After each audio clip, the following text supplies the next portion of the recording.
Esto es Territorium Mathematicum y hoy vamos a hablar del teorema del coseno.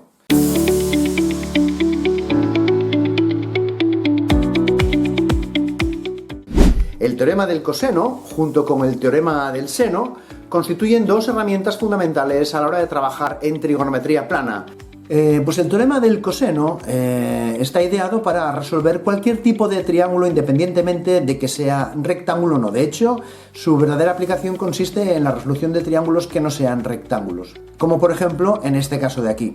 Recordad que lo fundamental a la hora de trabajar con un triángulo es nombrarlo correctamente. Os recuerdo, los vértices se nombran con letras mayúsculas, los ángulos se nombran con las letras del alfabeto griego, alfa, beta y gamma, y los lados de un triángulo se nombran con letras minúsculas y corresponden o están opuestos a sus ángulos correspondientes. Lo que dice es que el lado a al cuadrado coincide con la suma de los cuadrados de los otros dos lados menos dos veces el producto de esos dos lados por el coseno del ángulo que corresponde a este lado A. El teorema del coseno se puede aplicar a los otros dos lados de la misma forma, de tal manera que las expresiones que obtenemos son homólogas pero relacionados con sus lados correspondientes. Si os dais cuenta, en todas las expresiones aparecen todos los elementos. Vamos a ver cómo utilizar el teorema del coseno para resolver este triángulo que tenemos en este ejemplo. Tenemos dos lados, el ángulo comprendido entre ellos, y nos van a pedir que calculemos este lado que tenemos aquí. O vamos a empezar calculando ese lado que tenemos aquí. Utilizamos el teorema del coseno para calcular cuánto vale el lado que nos falta.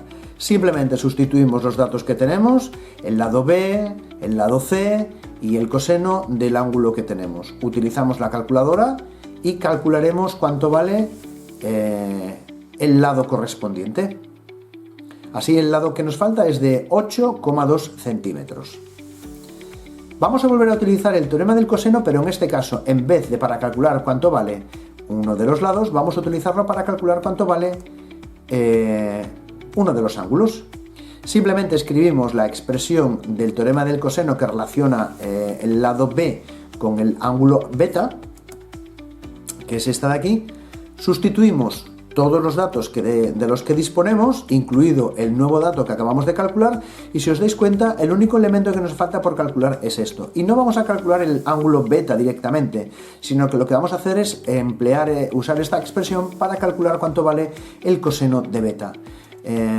Resolvemos los cuadrados, trasladamos los números hacia un lado,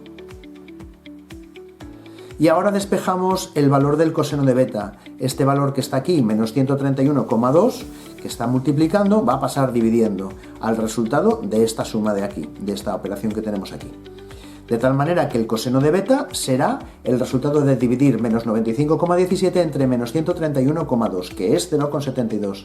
Tened mucho cuidado con los signos, porque es muy probable que se puedan cometer errores que estropeen el resultado del problema. Bueno, pues ahora nosotros lo que sabemos es que el coseno de ese ángulo vale 0,72. Utilizaremos la calculadora para determinar cuánto vale, para determinar qué ángulo tiene de coseno 0,72, y esa es la función arco coseno.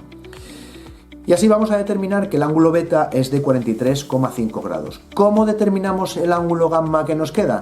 Pues recordando que todos los triángulos, sus ángulos suman 180, y lo que tendremos que restarle a 180 es la suma de estos otros dos ángulos que tenemos, el de 70 y el de 43,5. Aquí hemos visto un ejemplo de cómo aplicar el teorema de coseno a resolver un triángulo. Así que ahora es vuestro turno.